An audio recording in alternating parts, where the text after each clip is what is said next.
At dawn on April 28, 2021, over 1,000 police stormed the Chanyuan homes in Guizhou, surrounding and seizing more than 100 Chanyuan celestials. Not even the elderly over 80, nor children barely in their teens, were spared.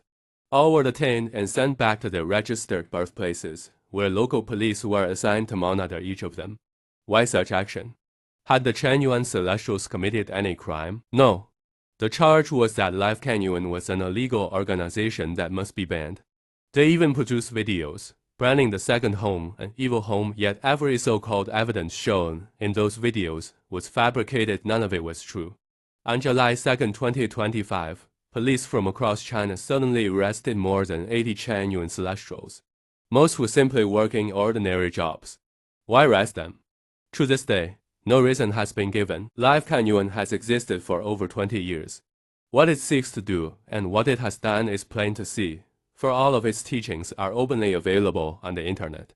The second home it created, its way of life, has also been displayed online in words, pictures, and videos. The celestials are simple, honest, kind, diligent, law-abiding, and civilized people. Why then must they be treated with such cruelty? After much thought, I have reached one conclusion. The mortal world is a perilous place. In this world, the more kind, simple, honest, diligent, law-abiding, and civilized one is, the more perilous it is to live. This is no different from the animal world. The gentler the herbivore, the more easily it becomes the prey of carnivores. Even more disheartening is this: Lifechanyuan has suffered suppression for 14 years. Yet society has given no response. At most, a few media outlets occasionally reported something, but no wave was stirred, no ripple remained. This reminds me of the animal world. Whether deer, zebras, or buffalo, when tigers, lions, leopards, or hyenas catch one of their kind, even as their companion cries in agony, the others stand afar watching, or continue grazing as if nothing happened. As long as they themselves are safe, they remain indifferent, even while their fellow suffers death's pain. And even if they cared, what could they do? Herbivores cannot fight carnivores, just as ordinary people cannot fight the police. Thinking of all this, grief rises within me. Life is bitter indeed. Look at the blue sky and white clouds, the mountains and fields, birds in flight, flowers in bloom, trees and grass flourishing. What a beautiful scene. Yet why must the human life be entangled with worry, pain, anxiety, sorrow, and fear? Eating, clothing, housing, travel, birth, aging, illness, death, every step brings suffering. Merely to secure survival consumes the years and energy of an entire life. The portion of time when one can truly taste the joy of life is very little. To live as a human is wearying. To live in the mortal world is bitter indeed. With age and experience, we come to see much of life's suffering comes from people themselves, from conflicts between people. Divorced men and women know this best. The oppression of rulers is man-made suffering. The harm and trouble caused by untrustworthy people is also severe.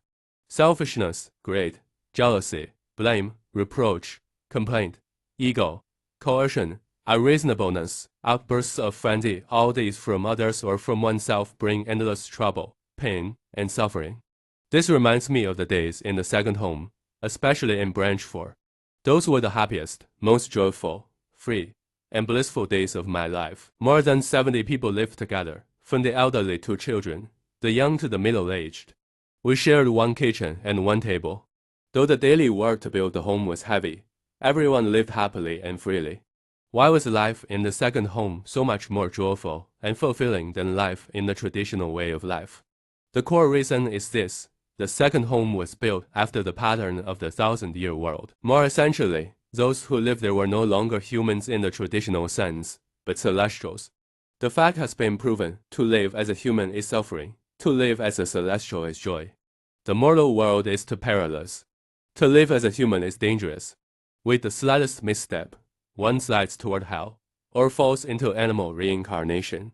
Even if one returns again to human form, it is only to suffer once more the same worries, pains, anxieties, sorrows, and fears. There is nothing in this to rejoice over. To strive to become a celestial and break free from reincarnation, this is far more valuable than becoming a billionaire or a president. How then does one become a celestial?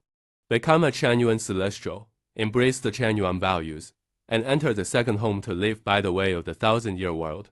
Apart from this, there is no other path.